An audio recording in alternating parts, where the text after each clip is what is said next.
Today, South Africa has one of the most heavily crowded political landscapes in the world. With every election season, more parties emerge. Why is this the case? What does it mean for our democracy, and what does it say about us as a society?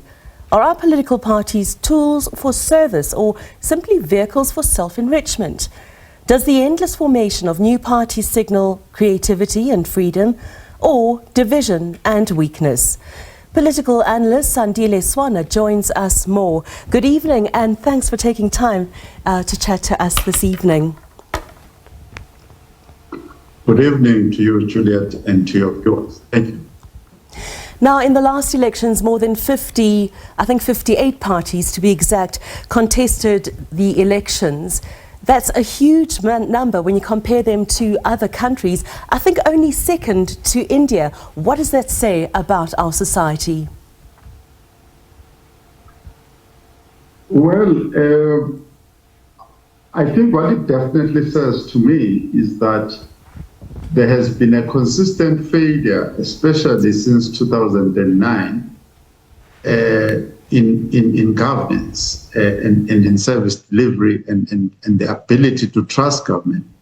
So you do find in some areas, Grahamstown, those types of areas, even the Northwest, where NGOs that were civic organizations of ratepayers, etc., converting to political parties rather than relying on indirect representation, they go directly themselves. So to me, it signals a frustration with the government in South Africa, with the ruling party, the ANC more especially, because in a lot of the areas it has been the ANC that has been there, and to a certain degree the DA in the Western Cape.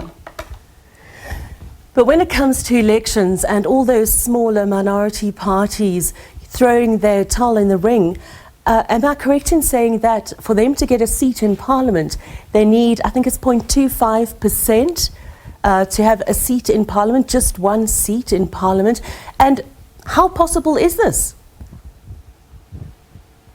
No, I mean, these ones have already cracked that, this particular lot, so that's not a problem.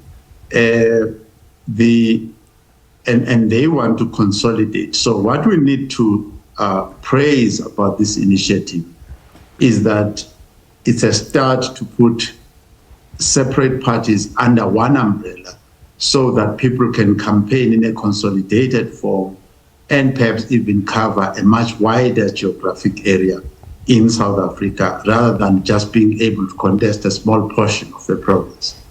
Are you referring now to the parties who have joined? That's the Good Party and Build One South Africa, etc. I'm talking about those ones because yes, you will notice that all of them either have a position in cabinet or are chairing portfolio committees in Parliament. So they've crossed the threshold of being represented in Parliament. And they can improve on that by absorbing more other smaller parties.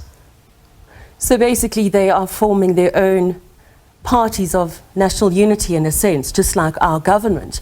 And would you say that this is actually going to work? If you look at our government, I'm not terribly sure that it is working as a government of national unity at this time. Well, these ones, they know each other, this particular lot. Certainly, these are former DA members, if we're to be honest about it, other than perhaps Songes Osibi was never really a DA member, as far as I'm aware.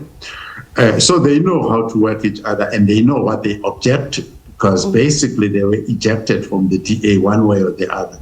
So there's a brand of politics that they subscribe to. So I would expect that they will be able to attract like-minded people and also to be able to adhere to each other to create scale, because there is a market that they want to serve. It's there, they were serving it before, and they want to strengthen their capacity to serve that market.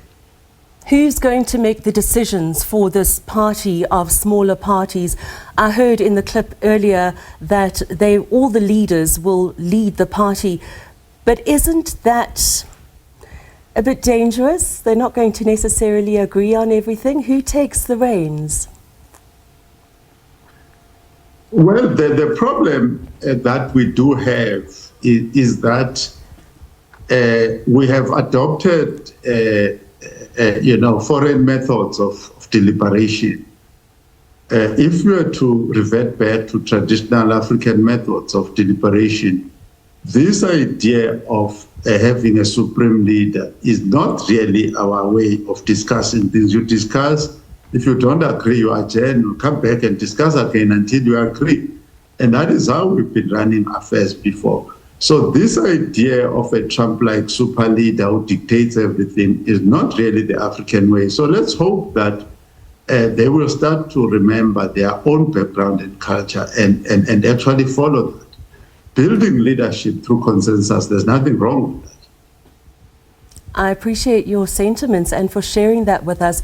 And I think you make a very valid point about the African way opposed to the American way or other superpowers, if you like. So let's see what happens. And do you think they'll come out on top? Not necessarily on top, but do you think they'll be victorious in the upcoming elections? Look, they have achieved a measure of success. Yeah. Up to now. I mean, they are prominent. They were very prominent in the budget debates in South Africa. So the only question now that remains is their strategy. What type of strategy are they going to? Are they going to go for the bigger towns, top 12 bigger towns? Are they going to go for the black and the African and colored areas, etc.? They need to develop a strategy, an election strategy, as to where are they going to place their biggest pieces on the chessboard. And if they get their strategy right, they will achieve the success that they need. Nobody is actually now winning elections outright. Yes. You just want to get your seat at the table. That is what this is about. Sandile, thank you so much for chatting to us this evening on the Late Edition. That was political analyst Sandile Swana chatting to us this evening.